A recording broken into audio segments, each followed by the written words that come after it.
Second, okay.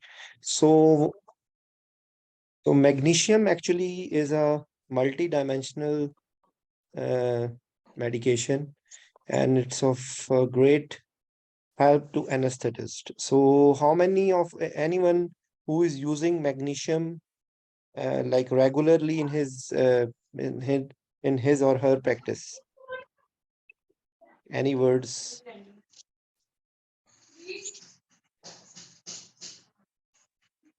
There is long silence. Nobody speaks out. Hello. Yes, Dr. Poonam. Yeah, hello. Sir, we are using magnesium in many patients, like in the Very good. obstetric patients, and Obstetrics. I have For used the magnesium in the obstetric for the prevention of the seizures in preeclampsia patient, very good. and second, I have used in the exacerbation of asthma. Very good. Resistant as like Uh, resistant asthma. yes, Okay. resistant, and third, I have used also as a mm, in the critical care ICU in the As tetanus patient tetanus patient. Very good. As muscle like relieving the spasm. as a muscle relaxant. Yes, Okay. and other than that, these are the three which I have. And yes, obviously hypomagnesemia when the patient has a Like reduced correction. magnesium for any reason. In The the critical, ori like correction. the original use. Yes, Okay. in What else? hypomagnesemia. What about resistant And ventricular arrhythmias? yes, I have also used in arrhythmias patients as well.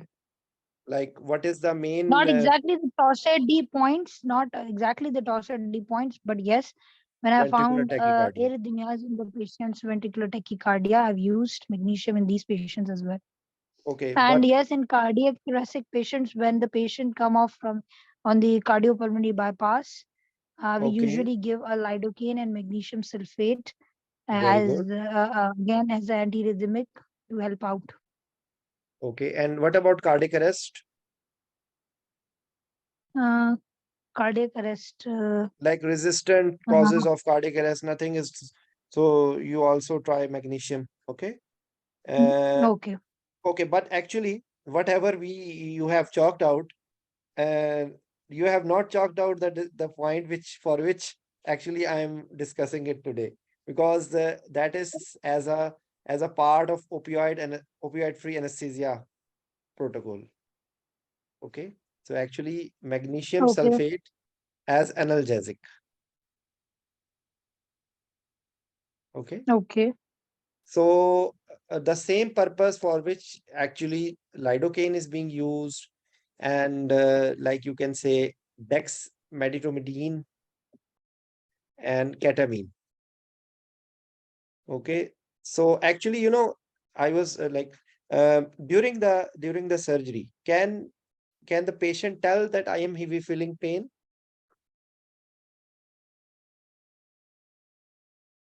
Patient is sleeping. Am I right, Dr. Poonam?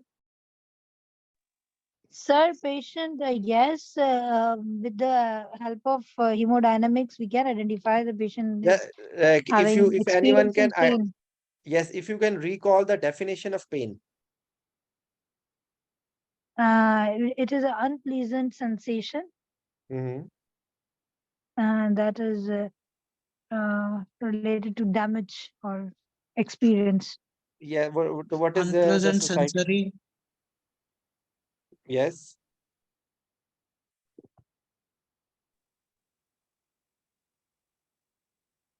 yes, if you can just recall this definition. An unpleasant sensory and emotional Unpleasant experience sensory and associated. emotional experience. Yes. So just tell me one thing. During anesthesia, we always claim that patient is in pain. So actually, should we call it as that pain at that time, or it's something else? It's actually it's nociception, or you can say the stress response. not really the pain actually. Maybe a weird concept or no? Okay, so actually the purpose when we are giving anesthesia, during anesthesia, our purpose for giving like the medications which we are giving to treat according to us pain, actually we are treating the stress response. Okay, so our main purpose is to blunt the stress response. Whatever is going on, we are just driving the grandfather, which is the central nervous system, not to create heart rate increase, blood pressure increase. Okay, so mainly our target, our goal is at that time. Yes, we are giving some medications which are on on the immunity, for example, we are giving NSAIDs. Okay, or we are giving steroids. Okay, or we are giving local infiltration. So actually this is blocking the pain pathway. Okay, but the other our main target is to blunt the response pain, or response to surgical stimulus. So the concept of using these medications like magnesium sulfate in this specific scenario, or lidocaine for say, so the purpose is to blunt the stress response, because it has effect, magnesium sulfate has effect on NMDA receptors, similar to ketamine. Okay, because it's also has in the effects which we chalked out in the early stages of our discussion just now, the smooth muscle relaxation effect. Okay, so actually magnesium is a friend, and I have not used it myself, but one today when I was just having a look on magnesium, its versatile role, actually magnesium is also being used intrathecal. I have never used it actually, and it was something new for me, but it is being used in intrathecals as well. Okay, so just a second. So few um like just a second, please.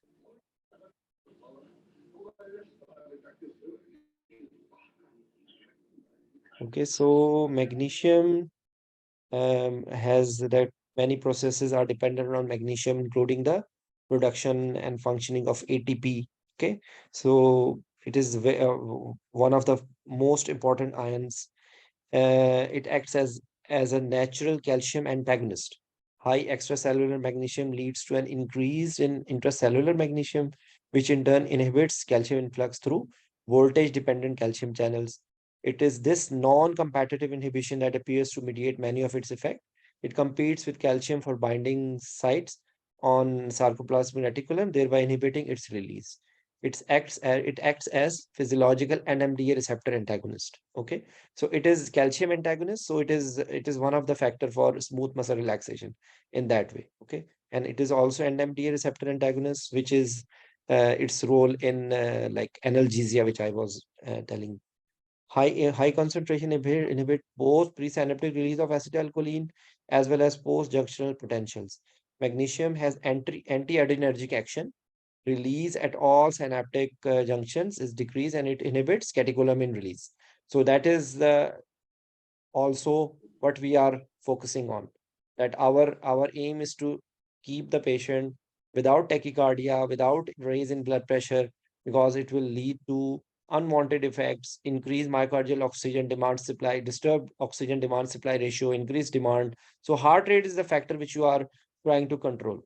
Okay, so sometimes we don't know exactly patient is in pain or not, how much tissue trauma is going on, because there is initial component which is somatic component when when the surgeon cuts the skin.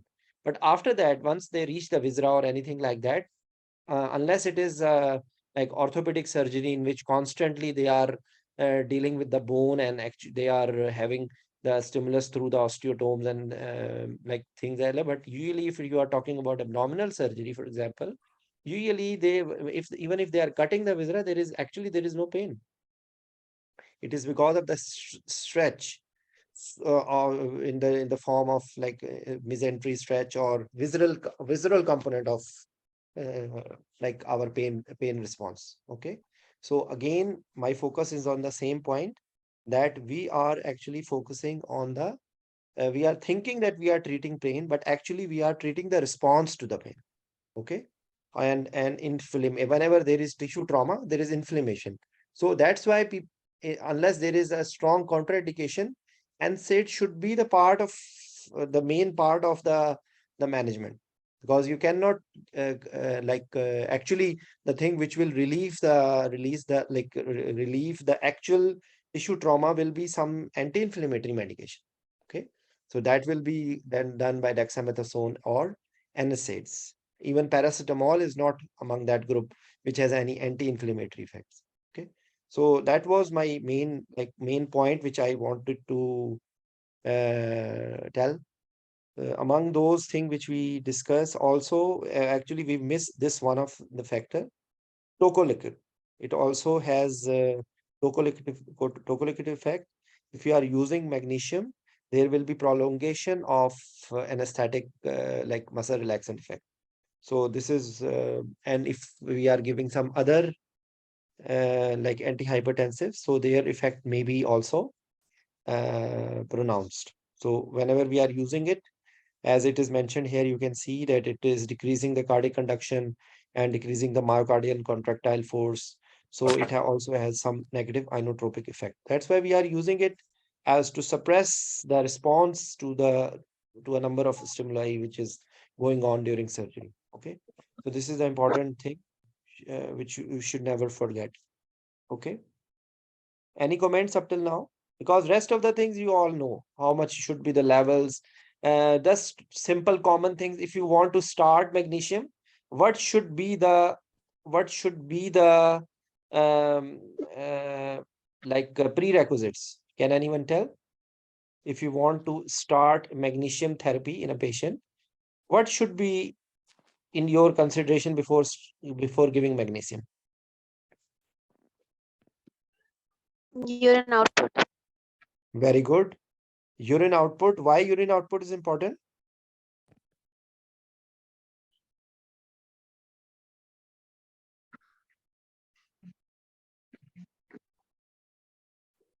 Why urine out? Because actually ions are controlled in a very delicate fashion by the kidneys.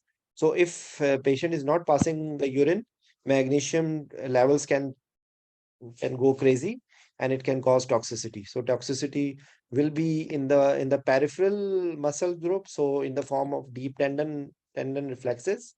Then next step will be respiratory involvement, and then next step will be cardiac. This is the simple rule to remember. So for urine output you saw, and then you are observing the tendon reflexes. The respiratory system may be in the form of if you are monitoring like in the with the even if you are putting the face mask, you can we can use end-tidal CO2 monitor. Okay, or you should be keeping an eye on the respiratory movement, expansion, the pattern of the breathing, and then cardiac in the form of course you can monitor through ECG.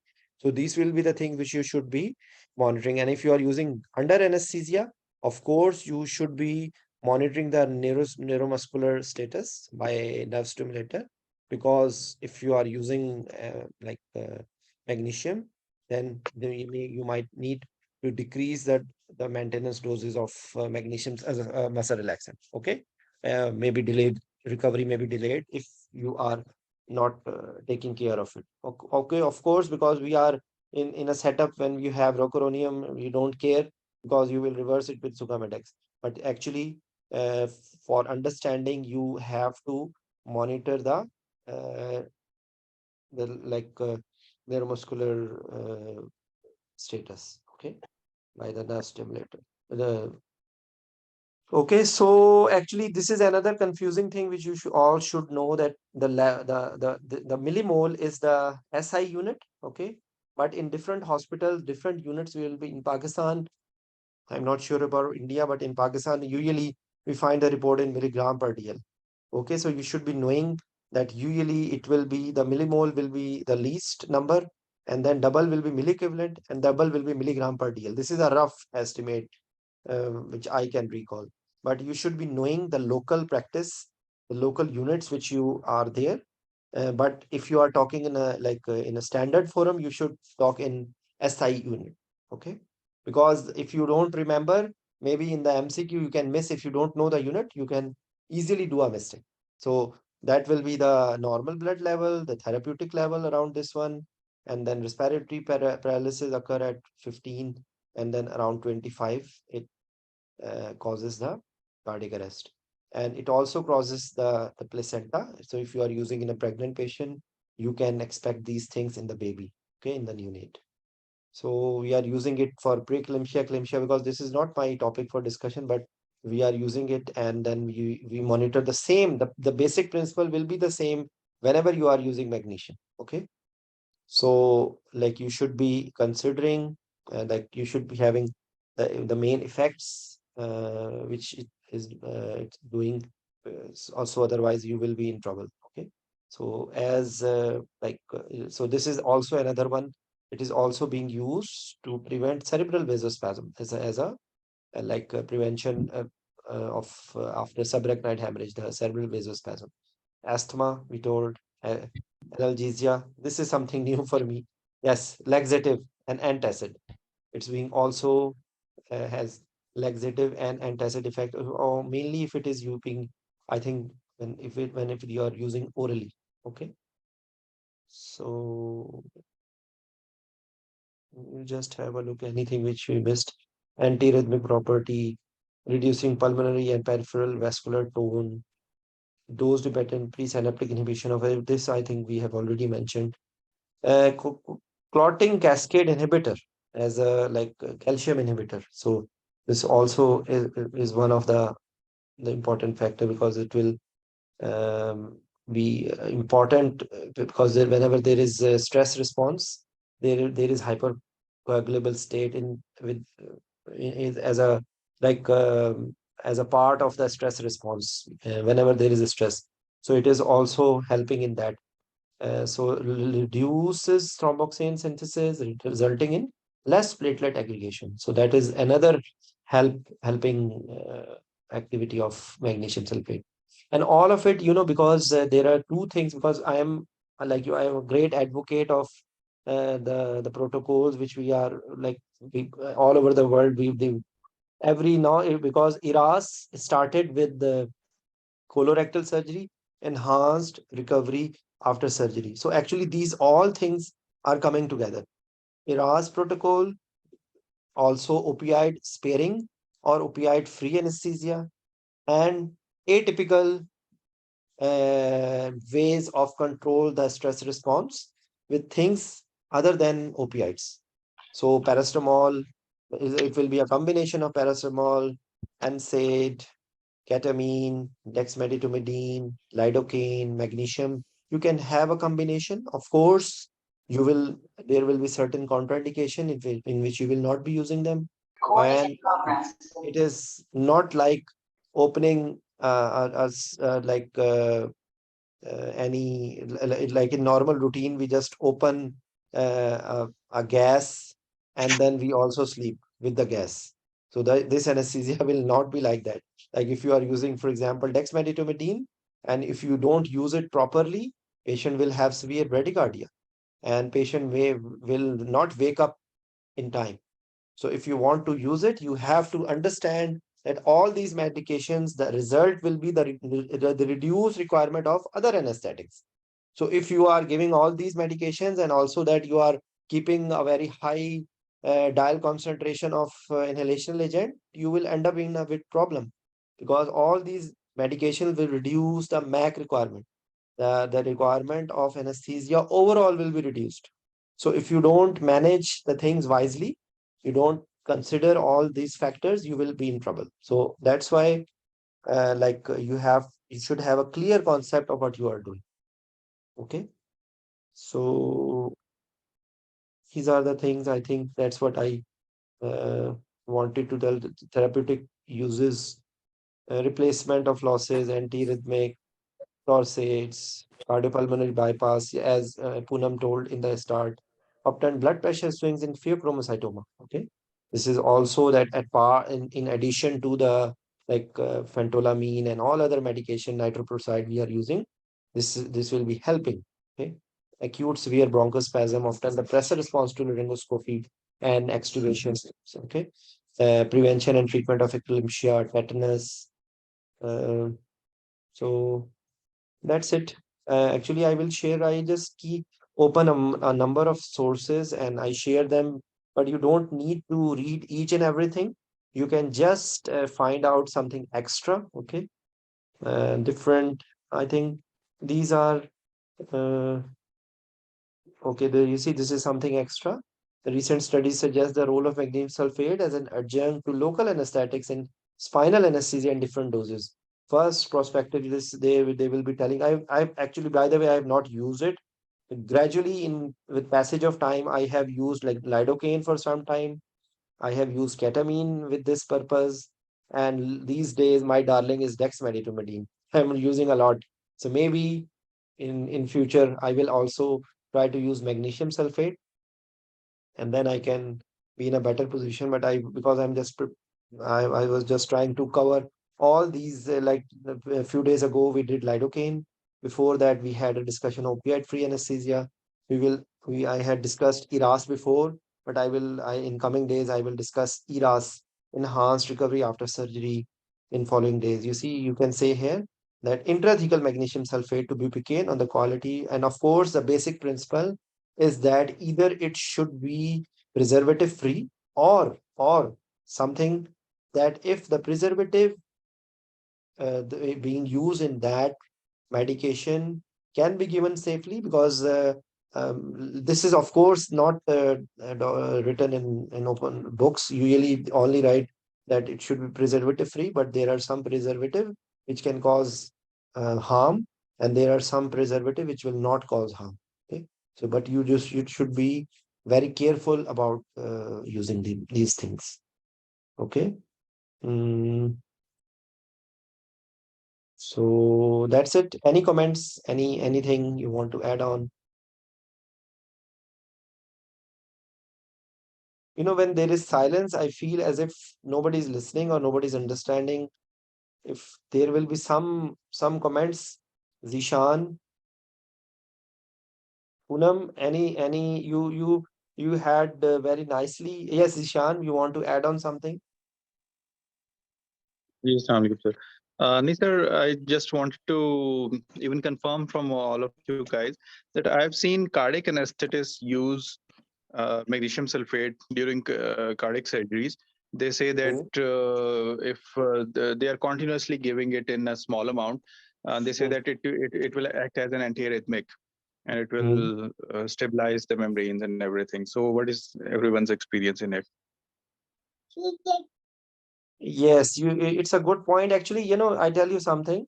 Before working properly in cardiac anesthesia, there will be a lot of people who will have a lot of apprehensions. By many years ago, I worked 2 years in cardiac anesthesia, and magnesium, I did not see using all of them. But if they have any doubt, then they use magnesium. Like there is no clear cut indication that magnesium is indicated for this thing, but magnesium is broadly used in a number of patients. Okay, so it is like you can say there's lidocaine, there will be very few contraindications for the use of lidocaine. So similarly, magnesium is also like that. If the patient is passing urine and there is you are not worried about this thing, you know that even if you are giving a little bit of dose, it will be managed by the kidneys. You can use magnesium safely.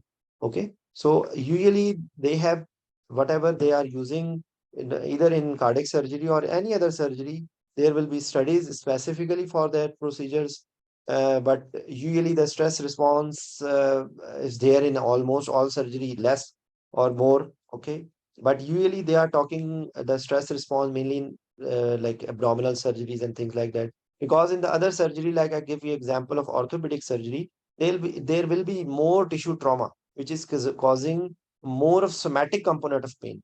So somatic component of pain will create more problem, but visceral component with usually will be in the form of stress response, and you can use like these techniques to blunt it. Okay, so that's my words.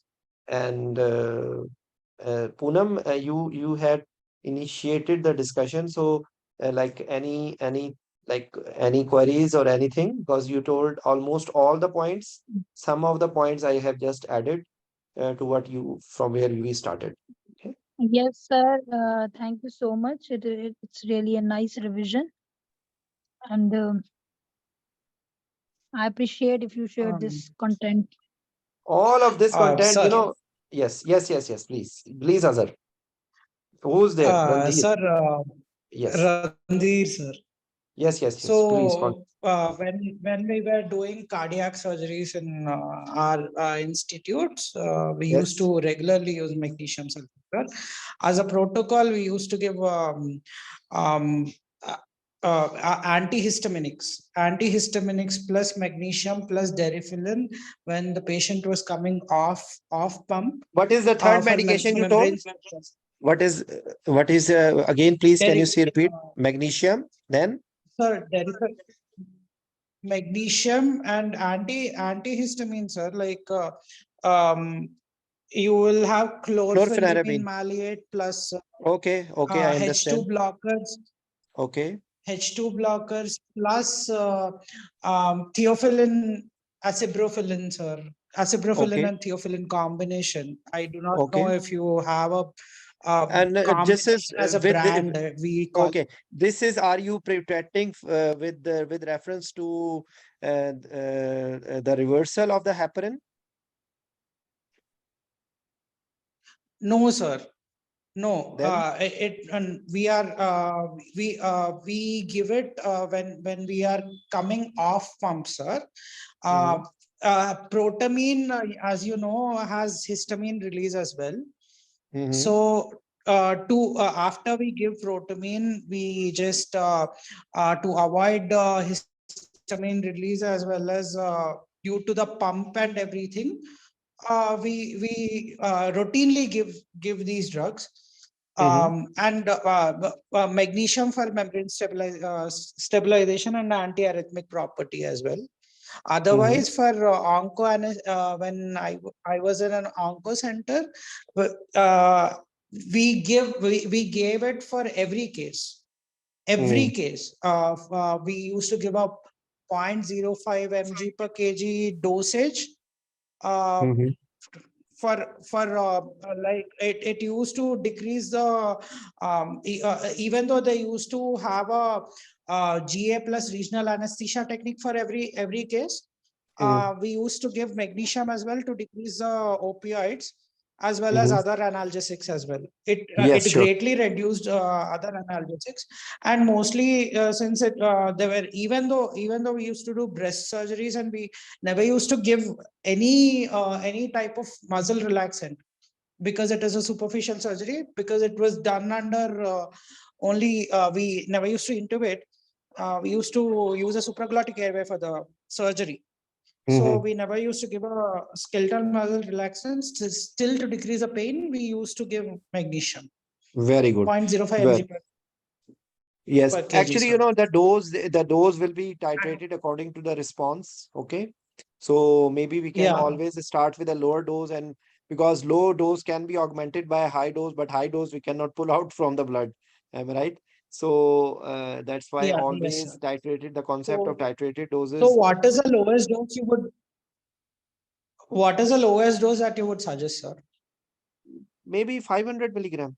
Like you can start from 500 milligram, and then you can, if you need, or if you are getting the response, you can increase it. I think 500. I will go for, because I to start with, I told you that I have not used much of magnesium sulfate for this purpose. But actually, you can Yes. say that there are so many advantages, and actually, I'm just trying to make myself more and more expert in towards opioid-free anesthesia, because opioid-free anesthesia Yes. is but I tell you something. There is no acceptability all over the world. If the people, they are who are very conservative, they will never ever try to come out of the comfort zone.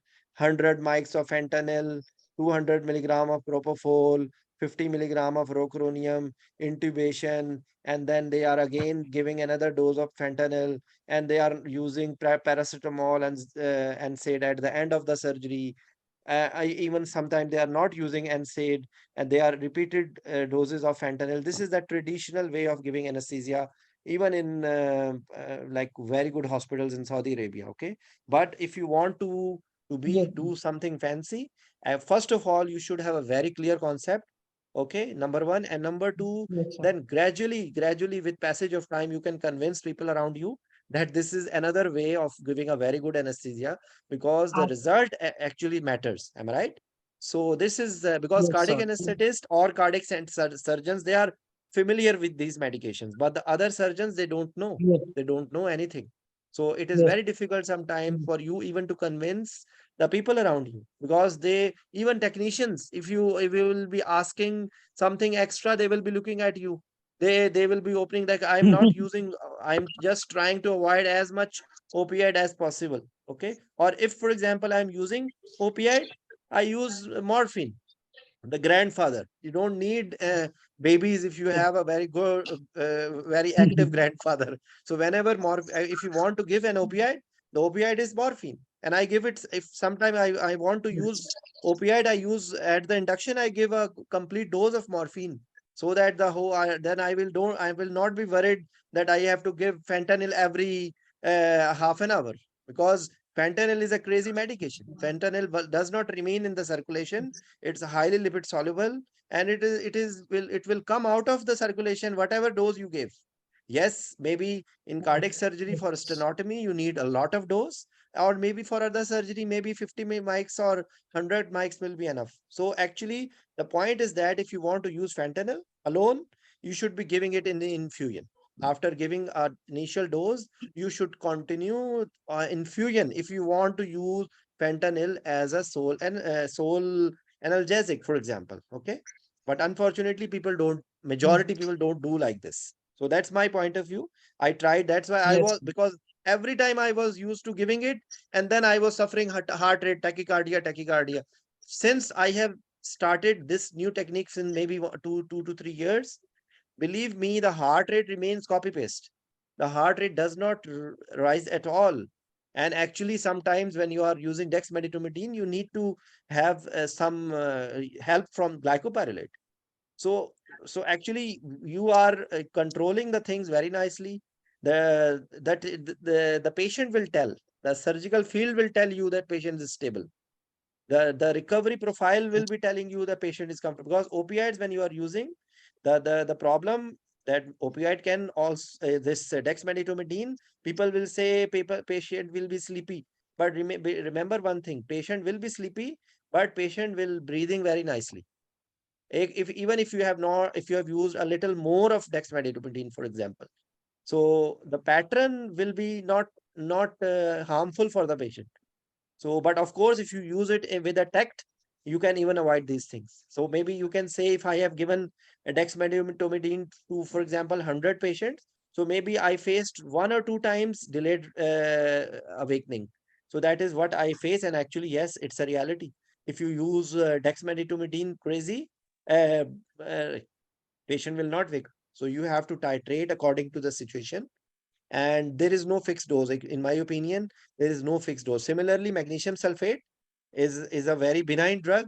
Lidocaine is a very benign drug, but if you don't use properly, you may have some toxicity. So that is the problem. Actually, that's why the traditional conservative anesthetist doesn't want to come out of their comfort zone, and they are not using these medications. Okay, so I hope people will not kill me after listening to this stuff, because majority people don't use this alternative ways of anesthesia. So thanks a lot, all of you, for your actually, presence. Yes, actually, yes. a practical thing, sir. Actually, I have shifted. I have come away from a city to a two-tier town Mhm. a few months back, and then out of nowhere, when I'm used to fentanyl and no other opioid like fentanyl, because I've not used morphine much, only a few times. then I have used buprenorphine, but all these opioids are not available. The only opioid that is available here is butorphanol. Okay. Okay. Actually, that is So something else. But I'm just telling you that you should be knowing what you are doing. The duration of action, the pharmacology, the compartment staying in how much time it is staying in the active compartment. This all means. Okay. So thanks a lot, all of you. And inshallah, we will thank you, sir. come back with some other topic. Assalamu alaikum.